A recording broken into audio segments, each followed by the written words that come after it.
দেশ বেতার রাজশাহী। এখন শুনবেন স্থানীয় বাংলা সংবাদ। আসসালামু আলাইকুম। বাংলাদেশ বেতার রাজশাহী স্থানীয় সংবাদ পড়ছি মাহমুদ শওকাত। নওগাঁ জেলার আত্রাই নদীর উজানে শিমুলতলী, মহাদেবপুর ও যোধবাজার পয়েন্টে পানি কমতে শুরু করেছে। নওগাঁ পানি উন্নয়ন বোর্ড থেকে এসব তথ্য নিশ্চিত করা হয়েছে। আজ সকাল ৯টায় করা রেকর্ড অনুযায়ী শিমুলতলী পয়েন্টে পানি সমতল বিপদসীমার ১৫৪ সেন্টিমিটার নিচ দিয়ে প্রবাহিত হয়েছে। মহাদেবপুর পয়েন্টে বিপদসীমার ১১০ সেন্টিমিটার নিচ দিয়ে প্রবাহিত হয়েছে। যোধবাজার পয়েন্টে পানি সমতল বিপদসীমার ৪২ সেন্টিমিটার উপর দিয়ে এবং আত্রাই রেলওয়ে ব্রিজ পয়েন্টে ৩০ সেন্টিমিটার উপর দিয়ে প্রবাহিত হয়েছে। অন্যদিকে ছোট যমুনা নদীর লিটন ব্রিজ পয়েন্টে পানি সমতল বিপদসীমার ১৯ সেন্টিমিটার নিচ দিয়ে প্রবাহিত হচ্ছে। এদিকে গত কয়েকদিন ধরে বিভিন্ন নদ নদীর পানি বৃদ্ধি পেলেও বাঁধ ভাঙন কিংবা বন্যার সৃষ্টি হয়নি বলে জানিয়েছে পানি উন্নয়ন বোর্ড। আগামী জাতীয় সংসদ নির্বাচনকে সামনে রেখে রাজশাহীতে জামায়াতের উদ্যোগে ভোট কেন্দ্র ভিত্তিক কমিটি গঠন ও মত বিনিময় সভা অনুষ্ঠিত হয়েছে। গতকাল বিকেলে নগরীর ভদ্রা প্রাথমিক বিদ্যালয় মাঠে রাজশাহী সিটি কর্পোরেশনের ২৬ নম্বর ওয়ার্ডে এই মত বিনিময় সভা অনুষ্ঠিত হয়। নগরীর ২৬ নম্বর ওয়ার্ড জামায়াতের সভাপতি ও কাউন্সিলর প্রার্থী মিজানুর রহমান মিলনের সভাপতিত্বে অনুষ্ঠানে প্রধান অতিথি ছিলেন রাজশাহী মহানগরী জামায়াতের নায়েবে আমির ও জামায়াতে ইসলামীর রাজশাহী ২ আসনের সংসদ সদস্য প্রার্থী ডাক্তার মোহাম্মদ জাহাঙ্গীর। অনুষ্ঠানে বিশেষ অতিথি ছিলেন রাজশাহী বিশ্ববিদ্যালয়ের আইন অনুষদের সাবেক ডিন অধ্যাপক আব্দুল হান্নান ও রাজশাহী মহানগরী জামায়াতে ইসলামীর শিল্প ও ব্যবসায়ী কল্যাণ বিষয়ক সেক্রেটারি AKM সারওয়ার জাহান প্রিন্স। নেতৃবৃন্দ বলেন, আল্লাহর আইন এবং সৎলোকের শাসন প্রতিষ্ঠার আন্দোলনের অংশ হল নির্বাচন। এই নির্বাচনের মাধ্যমে যদি মানুষ তাদের প্রত্যাশিত ভোট প্রদান করতে পারে, সেই পরিবেশ তৈরি করতে হবে। জামায়াতের নির্বাহী পরিষদ সদস্য বগুড়া ১ আসনের জামায়াত মনোনীত সংসদ সদস্য প্রার্থী অধ্যক্ষ শাহাবুদ্দিন বলেছেন, সন্ত্রাস, দুর্নীতি, চাঁদাবাজ মুক্ত মানবিক দেশ গড়তে জামায়াতে ইসলামী কাজ করছে। এজন্য সবাইকে একযোগে কাজ করতে হবে। বিগত আওয়ামী লীগ ও শেখ হাসিনা বাংলাদেশে যে নিষ্ঠুর শাসন এবং দমনপীড়ন চালিয়েছে তা ইতিহাসের এক জঘন্য কালো অধ্যায়।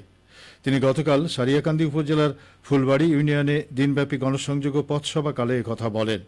এ সময় উপস্থিত ছিলেন বগুড়া শহর জামায়াতের আইন বিষয়ক সম্পাদক অ্যাডভোকেট শাহিন মিয়া, বগুড়া শহর শ্রমিক কল্যাণ ফেডারেশনের সেক্রেটারি আনোয়ার হোসেন। শাহাবুদ্দিন আরও বলেন, ফ্যাসিস্টদের সকল অপরাধের সুষ্ঠু তদন্ত ও বিচার দৃশ্যমান করতে হবে এবং জাতীয় নির্বাচনের পূর্বে জনগণের আকাঙ্ক্ষা অনুযায়ী প্রয়োজনীয় রাষ্ট্রীয় সংস্কার করতে হবে। জনগণ এবার সৎ, দক্ষ, যোগ্য ও দুর্নীতিমুক্ত নেতৃত্ব দেখতে চায়। বগুড়ার শেরপুরে শাহবন্দিগি ইউনিয়নের শেরুয়া বটতলা পশ্চিম পাড়া, রহমতপুর ও রহমতপুর পূর্ব পাড়া এলাকার প্রায় ১,০০০ পরিবার দীর্ঘ ৪ মাস ধরে পানিবন্দী অবস্থায় মানবেতর জীবন যাপন করছেন। পানি নিষ্কাশনের দাবিতে এলাকাবাসী হাঁটু পানিতে নেমে মানববন্ধন কর্মসূচি পালন করেছেন। গতকাল বিকেলে রহমতপুর গ্রামের সর্বস্তরের মানুষ হাঁটু পানিতে নেমে এ মানববন্ধন কর্মসূচি পালন করেন। এ সময় স্থানীয়রা বলেন, পানি নিষ্কাশনের জন্য ড্রেনেজ ব্যবস্থা না থাকায় বর্ষার শুরু থেকে সব রাস্তাঘাট, বাসাবাড়ি ও শিক্ষা এবং ধর্মীয় প্রতিষ্ঠান পানিবন্দী হয়ে পড়েছে। এতে শিশুদের স্কুলে যাতায়াতের সমস্যা, মসজিদে নামাজ আদায় বাধা, এমনকি বহু মানুষ পানিবাহিত রোগে আক্রান্ত হচ্ছেন। অসুস্থ রোগীদেরও সময় মতো চিকিৎসা দেওয়া সম্ভব হচ্ছে না। এ বিষয়ে শেরপুর উপজেলার নির্বাহী অফিসার আশিক খান জানান, খোঁজ নিয়ে জরুরি ভিত্তিতে পানি নিষ্কাশনের ব্যবস্থা গ্রহণ করা হবে।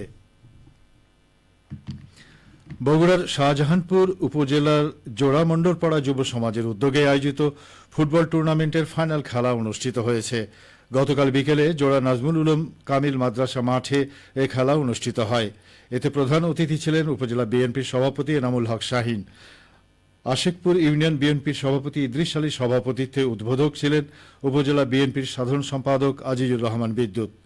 বিশেষ অতিথি ছিলেন উপজেলা বিএনপির সাংগঠনিক সম্পাদক হারিজউদ্দিন আবু শাহিন সানি, যুগ্ম সাধারণ সম্পাদক আব্দুল হাই রনি। এছাড়াও আশেকপুর ইউনিয়ন বিএনপি ও উপজেলা বিএনপির অন্যান্য নেতৃবৃন্দ, খেলোয়াড় ও বিপুল সংখ্যক ক্রীড়াপ্রেমী মাঠে খেলা উপভোগ করেন। জমজমাট এই ম্যাচে আশেকপুর LTB বয়েজ ক্লাব ৪-০ গোলে উপশহর ইয়ং স্টার ক্লাবকে পরাজিত করে বিজয়ী হয়। সবশেষে আবহাওয়া। আজ দুপুর ১২টায় রাজশাহীতে তাপমাত্রা ছিল ৩২.৫ ডিগ্রি সেলসিয়াস। এ সময় বাতাসে আপেক্ষিক আর্দ্রতার পরিমাণ ছিল ৬২%। রাজশাহী পার্শ্ববর্তী এলাকায় আজ সূর্যাস্ত সন্ধে 6:38। সংবাদ শেষ হলো।